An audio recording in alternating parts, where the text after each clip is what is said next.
Fleeing our land. Characters, words, and events are fictional, but based on real stories and testimonies from displaced persons in Colombia. Ever since I was a child, I have been fleeing from the armed conflict. Horrible things happened to me during that time. They used my body to retaliate, as if it was a battlefield. I was never able to stay in one place. That is why I was so happy when my husband and I were able to buy our small piece of land.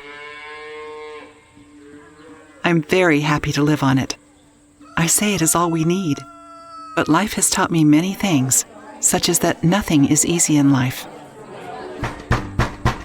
One afternoon, somebody came looking for my husband. They threatened him. They thought he was part of some armed group. He had to flee our farm and escape far away so they could never find him. And the threats didn't stop until he left. I had to stay because the land was the only thing that gave us a living, and because I had to take care of my son. I am 9 years old. I want to be a teacher. I want to teach kids about numbers and letters. I was always top of my class.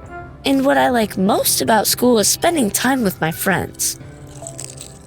One day, a girl from my class disappeared. After my husband was displaced and the child went missing, I knew that violence was breathing down our necks. I couldn't stop thinking about the suffering of that little girl, and I remembered my own experience when I was her age.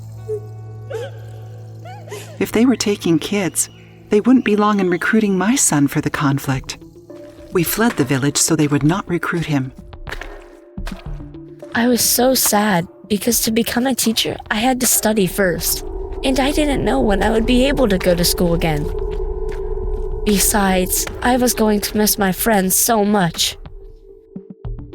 Mom told me she also had to leave many friends behind when she was my age, because she had to flee from her home as well.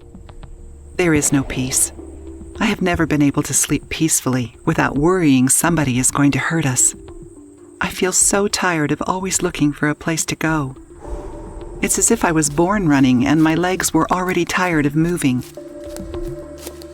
Here in the city, I haven't been able to find a job because I never went to school. But how? I'm scared the same thing will happen to my son because I haven't been able to enroll him back in school. On top of that, we had to ration our food so we can get through the day. The conflict has separated us, and we don't know when we will be back together. And you? How are you guys doing? I'm still terrified. It's just so ironic because we had such fertile land. Can you believe we had food and a roof over our heads? To think about that now that we are starving, in somebody else's home, separated, it makes me so sad. Oh, honey, trust me, I believe you. Lots of people in this neighborhood were forced to flee our village. But we were lucky. A couple of months ago, we received help. These organizations also complement the Colombian government's aid. Darling, how did it go? Really well. Let me tell you what they said. You and your family can request to be recognized as victims of the armed conflict. Really? But my husband is not here. It doesn't matter. You can declare for all your family. We will guide you through the steps. The best part was that we were finally reunited with my husband again. For me, the best part was going back to school. Maria managed to enroll her son in school again. Now he is attending classes where he is relearning what he forgot when he had to flee. He also has new supplies. Honey, that's great. Have you been able to eat better? Way better, my friend. When Maria received humanitarian aid, the first thing she did was buy food. Over time, Maria and her family were able to settle into their new neighborhood. As I always say, as long as we can meet our basic needs, recover, and get access to our rights, we can start again. Exactly. Hundreds of thousands of people in Colombia continue to flee the armed conflict every year. Humanitarian aid continues to be vital to alleviate their suffering.